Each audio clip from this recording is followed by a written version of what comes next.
Are you ready to find out what are your key responsibilities as an executive assistant? Now, this is a series where I'm taking you guys step by step how to be a fantastic and amazing executive assistant for your client.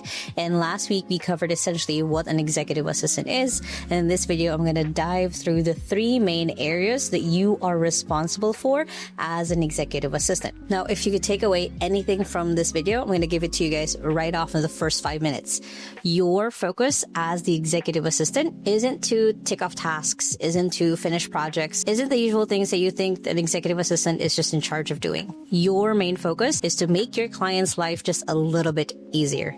That's basically it. Now, there's three main areas for you to do that. The first category is guarding their time. If your client feels like their life is a little bit messy still, if they don't have the time for the things that are important in the business, that is on you. Second one is if your client feels like their communications are everywhere, they have emails, they have Slack, they have WhatsApp, they have a lot of different ways of communication, and it doesn't seem clear to them, things fall through the cracks, that is on you. The third one is if your client is making the same mistakes basically within the business, that is also on you. Now, it sounds harsh, it sounds difficult. If this is your first time ever being an executive assistant, that's okay. We'll dive into that in this video. Now, the first one is you are the guardian of their time. What that means is you are making sure that they are supposed to be where they are needed. The goal here is to make sure that they are in the rooms that make their goals just a little bit easier. So if your client, for example, has a goal of becoming a speaker on stage, it is getting them on meetings with event organizers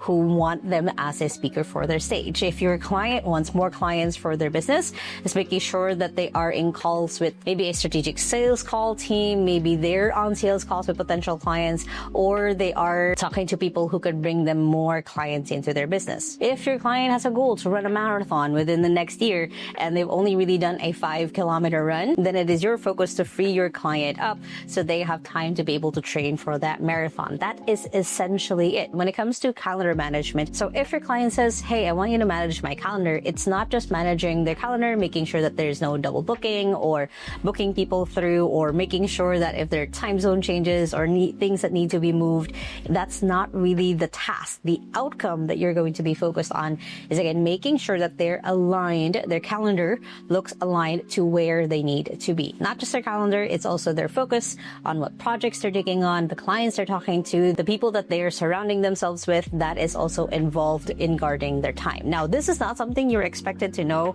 right off the bat starting to work with your client. This is something that you develop and learn their preferences, their goals, what their life looks like in about 3, 6, 9, a year with your client. But the goal should be that you are guarding their time. Now, the second pillar is essentially being the guardian of their communication. So this is essentially managing the things that come into your client's attention. Basically, you're filtering what gets to them, how it gets to them, and when they actually receive these communications. This typically looks like, hey, can you go ahead and manage my inbox? Can you go ahead and manage my Slack? Can you go ahead and manage my Telegram? That's where it usually starts, and you're making sure that things that don't really need to be within your client's attention or things that they don't have to be the one responsible for, you are either forwarding to the right person, you're unsubscribing, or that you're making sure that an action is taken towards an email. So again, going back to, let's say your client's goal is to get more clients for this year. Then for communication wise, you're making sure that if there are potential leads, that you're following up with them, that you're getting them booked on a call. So you're moving things forward. That's part of communication management. If there are any opportunities that might not align as much to their goals, is responding to those emails, those chats. So like, hey, this might not be a match for now, but keep us in mind in the future. Or it could be as simple as a report that you do with them every single day at the beginning at least, where you're going through their emails, the communication, and essentially just writing them up a report of like, hey, here are the emails that we received, here are the opportunities that we got, here is the channel where we got them, I already researched this event, they look amazing, they're probably a match for an event you want to attend or speak at. Whatever that looks like is you're basically just, again, making sure that whatever comes into your client's attention is timely, is making sure that there's a complete set of information for it. And if there's anything that does need their attention right away, it is presented to them right away. So this could be systems that you might be working out with your client of like, hey, how do I let you know if something urgent came up? Like, hey, how would I know if you know this person or not, or this is someone who you already met? So part of this is building those systems with your client where there's a way for you guys to communicate so you can truly be that second brain for him.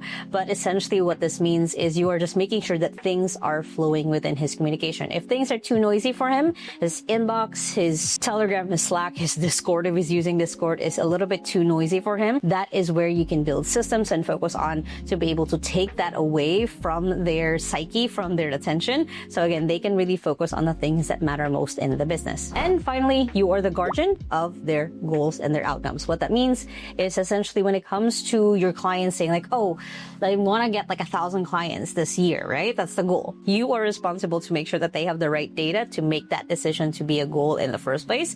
And then once the goal is set, once it's actually gone through the process of now becoming a specific, measurable, actionable, relevant, and has a time bound, that is for you to break that goal down into something that is actually actionable, that's something that makes sense for everyone in the team, everyone who's involved is briefed on it, and for your client to spend their allotted time. Again, you're responsible for their time and the communications that they have to be aligned towards those goals. So basically, in this third part, you are taking the two pillars that we just talked about, and you're now getting to the point where it is actually goes down to this of like, what are your clients' goals? What are their preferences? What are their own strengths and weaknesses? So you can make sure that as they're working through this, that it's actually aligned to who they are and where they want to be. This is essentially where a lot of clients will be delegating project management or operations management or admin management.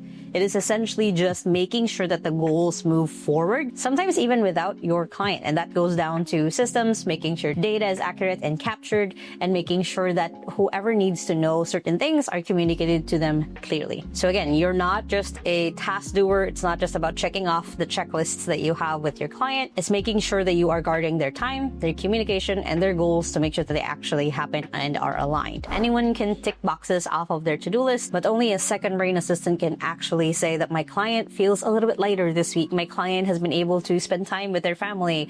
My client was able to do their marathon this last week. And it's because you've been able to, again, guard their time, guard their communications, and guard their goals. And of course, for you to learn a lot of the skills along the way. Now, in the next couple of videos, we're going to dive into email management, calendar management, even social media management, depending on what it is that you guys want to hear more about. So if you guys like this series so far, make sure to hit the thumbs up button right there. Comment below what other tutorials or in-depth walkthroughs you guys want me to go to. If it's something that's not my specialty, I will actually bring on an executive assistant from 2XU so you can learn from them. And of course, join the Ava community for resources and guides to get you started. And if you still haven't yet, make sure to hit the subscribe button right there so you don't miss any of my videos on how to be able to grow yourself, your career, especially with AI. And if you want to start your own business as well, I do have a second channel right here, and you can check out the latest video right here. Hope you guys have an amazing day, and with that, small steps matters, and I'll see you in the next video. Bye.